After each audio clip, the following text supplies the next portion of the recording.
C'est une première depuis l'arrivée au pouvoir du Premier ministre Fumio Kishida début octobre. Le Japon a exécuté ce mardi 3 condamnés à mort. Un homme de 65 ans condamné pour le meurtre de 7 membres de sa famille et 2 voisins en 2004 et 2 hommes de 54 et 44 ans condamnés pour un double meurtre commis en 2003. La dernière exécution au Japon remontait à décembre 2019. Le Japon compte actuellement plus de 100 condamnés à mort. Le soutien de la population à la peine capitale reste fort, malgré des critiques venues de l'étranger, notamment des associations de défense des droits humains. Nous sommes au Kosovo, à quelques dizaines de kilomètres de la capitale Pristina. Ici, à la prison de Gjilan, près de 300 personnes condamnées par la justice danoise devraient bientôt être incarcérées. Les prisonniers concernés seront des étrangers censés être expulsés du Danemark à la suite de leur peine.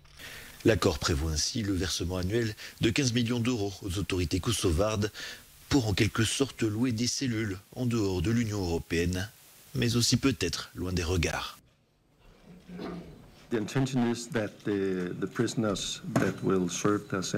L'idée est que les prisonniers qui purgeront leur peine ici au Kosovo soient des prisonniers expulsés du Danemark par la Cour de justice. Et il s'agira bien sûr de parler de quels prisonniers cela impliquera. Mais nous avons déjà dit qu'il n'y aurait pas de transfert de prisonniers condamnés pour terrorisme ou pour crimes de guerre. Pour le Danemark, il s'agit aussi de répondre à la surpopulation de son système carcéral. Le taux d'occupation y est actuellement de 100% et les surveillants sont en sous-effectif chronique. De longues files d'attente à Washington devant les centres de dépistage du Covid-19. L'augmentation du nombre de cas d'Omicron, le variant représentant désormais 73% des nouvelles contaminations aux États-Unis, inquiète les Américains à l'approche des vacances. Alors avant de rejoindre leurs proches, ces habitants préfèrent se faire tester. Je suis contente de voir que les gens se font tester s'ils doivent voyager avant les vacances. Mais c'est aussi probablement parce que beaucoup de gens commencent à se sentir très mal à l'aise avec ce nouveau variant. Donc ce sont des émotions mitigées. Le président américain Joe Biden doit tenir ce mardi un discours sur la réponse de son administration face à cette nouvelle vague épidémique.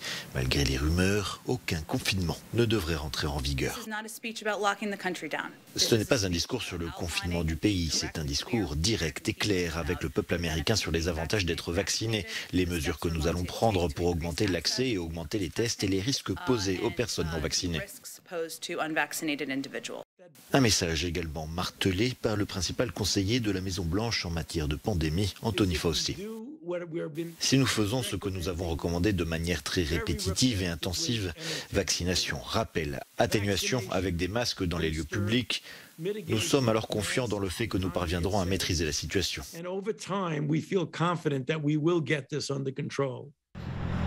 Les États-Unis sont le pays le plus endeuillé au monde en valeur absolue, avec plus de 807 000 morts depuis le début de la pandémie.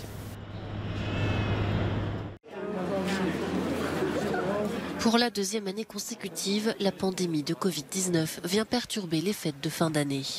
En pleine 5e vague et alors que le variant Omicron se propage à grande vitesse à travers le monde, le directeur général de l'Organisation mondiale de la santé a appelé à la plus grande prudence pour les célébrations de Noël et du jour de l'an, quitte à annuler les festivités. Nous sommes tous lassés de cette pandémie. Nous voulons tous passer du temps avec nos amis et notre famille. Mais un événement annulé vaut mieux qu'une vie perdue. Il est préférable d'annuler maintenant et de célébrer plus tard que de célébrer maintenant et de pleurer plus tard.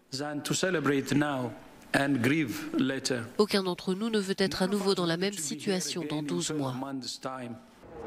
Alors que les campagnes de rappel se multiplient, de nombreux pays européens ont également choisi de serrer la vis. Depuis lundi, la Suisse a mis en place de nouvelles mesures comme l'obligation de télétravailler quand c'est possible ou le retour du masque dans de nombreux lieux clos, provoquant la lassitude de la population. Pour être honnête, je trouve le sujet de la vaccination un peu difficile. On est vacciné, on a l'impression que c'est bien, mais on se rend compte que ça ne sert pas à grand-chose. En Allemagne, les experts du gouvernement ont recommandé des restrictions dans les plus brefs délais pour réduire les contacts au sein de la population. Ça peut être par exemple de réduire la taille des groupes. En Bavière, ils ont déjà fermé les bars et les clubs pour les jours et les semaines à venir afin d'éviter les points chauds et les événements de superpropagation.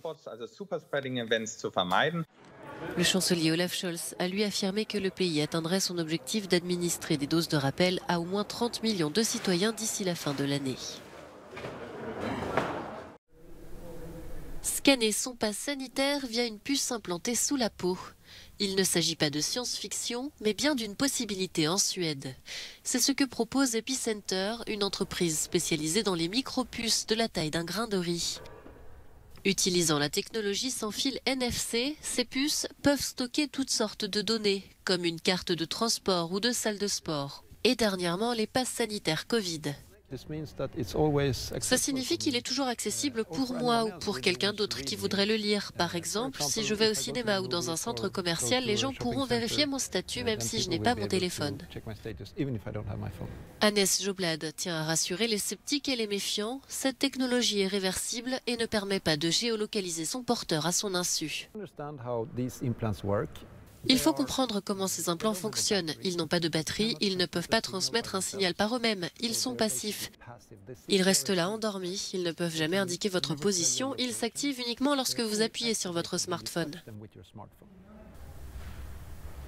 L'utilisation d'une micropuce reste très minoritaire en Suède. Cela concernerait quelques milliers de personnes dans le pays, selon les experts.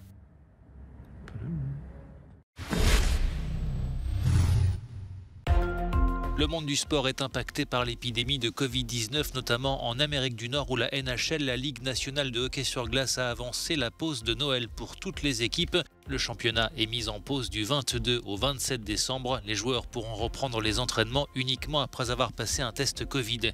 Les autres championnats de basket ou de football américain sont également confrontés à une hausse des contaminations.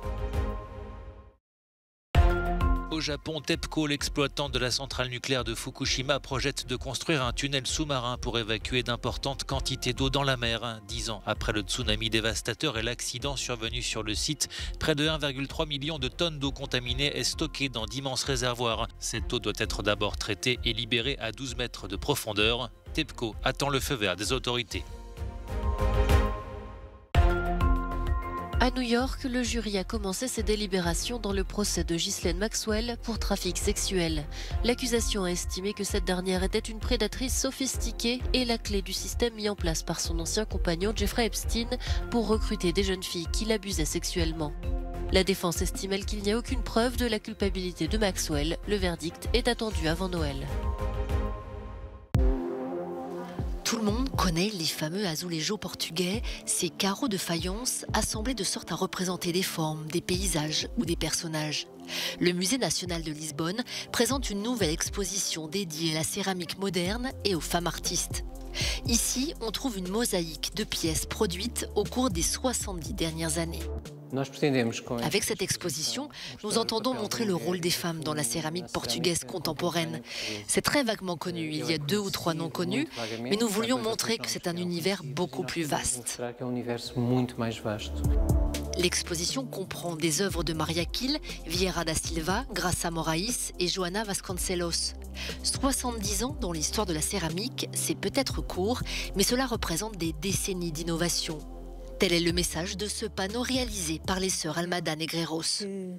Le panneau présente, qui existe en fait depuis 10 ans, mais n'avait jamais été exposé, utilise une faïence qui crée un effet cinétique. C'est une faïence qui a ce côté caméléon, où l'observateur déclenche les images. Territoires inconnus, la créativité des femmes dans la céramique portugaise moderne et contemporaine, une exposition à découvrir à Lisbonne, au Musée national de la céramique, jusqu'en juin 2022.